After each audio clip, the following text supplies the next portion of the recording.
রাজধানীতে ৩০ মিনিটের ব্যবধানে ২ খুনের ঘটনা ঘটেছে।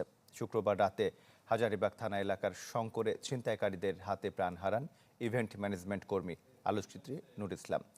এর আগে জিগাতলায় ডক্টর মালেকা কলেজ ও বিশ্ববিদ্যালয়ের শিক্ষার্থী সামিউর রহমান খান আলভিকে পূর্ব শত্রুতার জেরে ছুরিকাঘাত করে হত্যা করে দুর্বৃত্তরা। এতে আহত হন আরও ৩ শিক্ষার্থী। ৬৫% পর্যন্ত বিদ্যুৎ সাশ্রয়ী হাইসেন্স এসি। হাইসেন্স।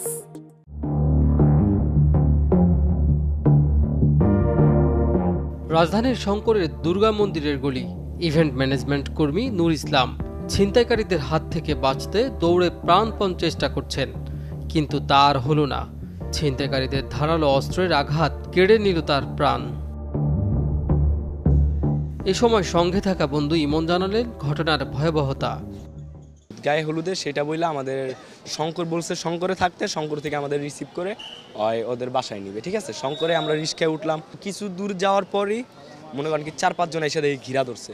ঠিক আছে, আইসাই ঘিরা ধরছে। আমি দেখি ছুরি, ওদের হাতে ছুরি। ঠিক আছে, ধর এরকম কিছু বলতাছিল হয়তো। আমি দিছি পিছে দৌড়, দিছে সামনে দৌড় দিয়েই ধরা খেয়ে গেছে। সামনে দৌড় দিছে দেখে ওরে মন কি ধরা খাওয়ার পরে ওরে গুরুতর আর হতে পারে মন কি কোবায়।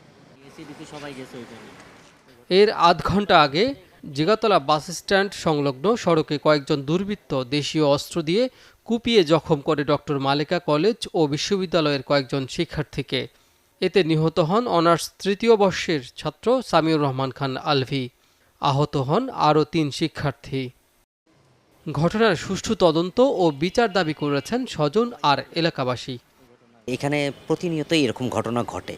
মাননীয় স্বরাষ্ট্র উপদেষ্টার দৃষ্টি আকর্ষণ করব যাতে এই জিনিসগুলা প্রতি দৃষ্টি দেওয়া হয় এবং যারা এই ঘটনার সাথে যুক্ত আছেন তাদেরকে দ্রুত আইনের আওতায় আনা হোক। আলাদা 2 হত্যাকাণ্ডে আইনগত ব্যবস্থা হচ্ছে বলে জানিয়েছে পুলিশ। আমরা দেখতেছি আসলে কারা করলো, কিভাবে করলো, এটা আমরা আসলে একটু সময় লাগবে। এরপরে আমরা হয়তো বলতে পারবো যে এরা কারা ছিল বা কি কারণে মারছে, এর পিছনের ঘটনা কি আছে, এটা সবই হয়তো বা তদন্তে বেরিয়ে আসবে। অপরাধীদের ধরতে চলছে পুলিশের অভিযান। কাজী ফয়সাল, চ্যানেল 24, ঢাকা।